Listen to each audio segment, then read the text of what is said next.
वैसे तो मैंने बहुत सारी वीडियोस बनाई हैं इंटरव्यूज़ ब्लंडर्स पे और बहुत सारा इस पे काम किया है। लेकिन अगर कोई मुझसे पूछे कि जितने इंटरव्यूअर से आप मिले हैं, जितने इंटरव्यूइज से मिले हैं और जो आपने खुद अपने इंटरव्यूज़ दिए हैं, उन सारी बातों को अगर निचोड़ निकालें तो उसमें से जो एक कतरा गिरेगा जो मुझे मेरी अपनी पर्सनल लाइफ पे भी इफ़ेक्ट करता है, तो वो क्या होगा? तो वो एक चीज़ है कि इंटरव्यू में फ़ुज़ूल बातों से इज्तनाब करें, एक्स्ट्रा बातों से इज्तनाब करें। अब एक आम आदमी समझता है कि इंटरव्यू सिर्फ जॉब इंटरव्यू ही होता है। नहीं, इंटरव्यू 10 किस्म के होते हैं। जैसे फॉर एग्जांपल, आपका जब आप वीज़ा के लिए अप्लाई करते हो तो वीज़ा ऑफिसर आपका इंटरव्यू ले रहा होता है। मैं उस पर आपको एक एग्जांपल देता हूँ। अभी रिसेंटली हमारे किसी जानने वाले ने यूएस के वीज़ा के लिए अप्लाई किया था। तो जहाँ इंटरव्यू चल रहा था ना, तो इसके आगे एक बंदा इंटरव्यू दे रहा था, ये पीछे खड़ा था।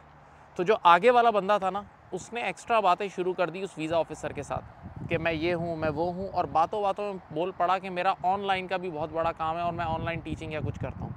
तो अब आपको पता है, वहाँ उनको ये डर होता है वीज़ा ऑफिसर को कि ये बंदा वहाँ स्लिप ना हो जाए, और जिसका ऑनलाइन काम होगा तो वो पाकिस्तान की सरजमीन पे डिपेंडेंट नहीं है। तो वीज़ा ऑफिसर ने बोला, नहीं यार, आप ऑनलाइन काम करते हो, देयर इज़ अ चांस कि आप स्लिप हो जाओगे, रिजेक्टेड। सोचो, एक्स्ट्रा बात करोगे, फंस जाओगे। मैं सेकंड एग्जांपल देता हूँ। ये तो वीज़ा एक तो वीज़ा लेना एक इनिशियल स्टेज होता है। उसके बाद जब आप यूएस या किसी मुल्क पहुँचते हो तो वहाँ की इमिग्रेशन से आपने गुजरना होता है। तो इमिग्रेशन वाले भी कई बार सवालात करते हैं। इमिग्रेशन का जो ऑफिसर होता है, कई बार वो आपको रूम में ले जा के सवाल करते हैं। तो अब जब वो आपसे बातें पूछते हैं ना, तो ऐसा मैंने खुद अपने स्टोरीज़ रिसेंटली सुनी है कि आपने जहाँ एक्स्ट्रा बात की, आपने कहा कि मैं यूएस जा रहा हूँ, इसलिए जा रहा हूँ, ये वो, बातों बातों में बोला कि मेरे दुनिया भर में बहुत बिजनेस कॉन्टैक्ट्स हैं, लोग मिलने, मेरी लाइन लगी रहती है, ये वो, यानी आपने अपने आप को ज़रा चौड़ापन दिखाया, एक्स्ट्रा बातें की। तो बस इमिग्रेशन ऑफिसर ने उसी वक्त हाथ पकड़ लिया, बोला भाई इसका मतलब तो ये आप बिज़नेस ट्रिप है, आप तो बिज़नेस के लिए आ रहे हो, आपका वीज़ा तो आपको इजाज़त ही नहीं देता। तो देखें, जहाँ फजूल बातें की वहाँ आप फंस जाओगे। इसी तरह शादी के टाइम पे लड़के का इंटरव्यू होता है ना, लड़के लड़की का इंटरव्यू होता है, लड़की वाले लड़के को बुला के इंटरव्यू लेते हैं। तो उसमें भी मैंने देखा, इस पर पहले भी मैंने किसी फोरम पे बात की थी कि अगर लड़के ने ज़रा एक्स्ट्रा भरमबाजी की, जैसे एक बार एक लड़के ने ये बात की थी कि यार मैं तो, मेरा बिज़नेस बहुत चल रहा है और मेरे पास तो 1 मिनट का टाइम नहीं होता, रोज़ काम ही काम है, एक्स्ट्रा ये वो।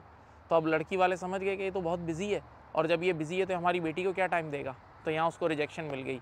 या फिर बातें करते करते आपने बोला मेरे तो इतने कॉन्टैक्ट्स हैं, लाइन लगी रहती है, मीडिया वाले तक मुझसे मिलने आ रहे हैं, मीडिया के लोग मुझसे मिलने आते हैं। तो अब लड़की वाले डर जाते हैं, यार ये तो मीडिया का आदमी है यार, पता नहीं क्या चक्कर होगा। देखें, ये एक्स्ट्रा बात की, वहाँ फंस गए। इसी तरह एक और मिसाल देता हूँ। जब आप पेरेंट्स अपने बच्चों को स्कूल के लिए, स्कूल में जब आप अप्लाई करते हो तो स्कूल में एडमिशन से पहले पेरेंट्स का भी इंटरव्यू होता है। अब नॉर्मल है हर स्कूल में। तो अभी हमारे एक जानने वाले, उन्होंने इंटरव्यू दिया किसी स्कूल में। तो उन्होंने स्कूल के प्रिंसिपल को या जो भी हेड था उसको इतनी भरमबाजी करके डरा दिया कि यार मैं ये हूँ, वो हूँ, ये हूँ। तो उन्होंने बच्चे को एडमिशन ही नहीं दिया। तो बाद में मेरे तो अपने कॉन्टैक्ट से मैंने ज़रा मालूम करा, तो बोला वो प्रिंसिपल ने कहा, यार मैं डर गया था यार कि यार ये बंदा कल को अगर इसके बच्चे के साथ कुछ ऊंच नीच हो गई तो ये तो मेरी स्कूल को कहाँ से कहाँ ले जाएगा और बहुत मसले मसाइल हो जाएंगे। तो देखें, हर चीज़ में मैं एक ही चीज़ पे आ रहा हूँ, कनेक्ट कर रहा हूँ, एक्स्ट्रा फजूल बातें नहीं करनी। अब लास्ट में आता हूँ जॉब इंटरव्यू पे, सुनिएगा बड़ा काम का है। देखें, जॉब इंटरव्यू करते वक्त भी कई बार आप अपना चौड़ापन दिखाते हो, एक्स्ट्रा बातें करते हो, तो सामने वाला डर जाता है। जैसे मैं आपको 3 इस पर एग्जाम्पल्स देता हूँ। पहली एग्जाम्पल, अभी एक ऑडिट फर्म के पार्टनर ने मुझे बताया कि उसके पास एक ट्रेनी लेवल बिल्कुल बिगिनर लेवल होता है। वो एक बच्चा आया और उसने इंटरव्यू के दौरान बातों बातों में बोला कि मेरे अब्बा के 30 स्टोर्स हैं, यानी मैं इतना अमीर आदमी हूँ कि मेरे अब्बा के 30 स्टोर हैं। तो पार्टनर एकदम डर गया। पार्टनर ने कहा, यार मैं इसको छोटी 40-45 हज़ार 50 हज़ार की जॉब दे रहा हूँ और इतना रगड़े वाला काम है, ऑडिट के काम में तो रगड़ा है। अब ये लड़के के अब्बा के इतने सारे स्टोर्स हैं, तो ये तो शाहाना ज़िंदगी गुजार रहा है, कैसे मेरा काम करेगा, सोचो। तो उसने रिजेक्ट कर दिया।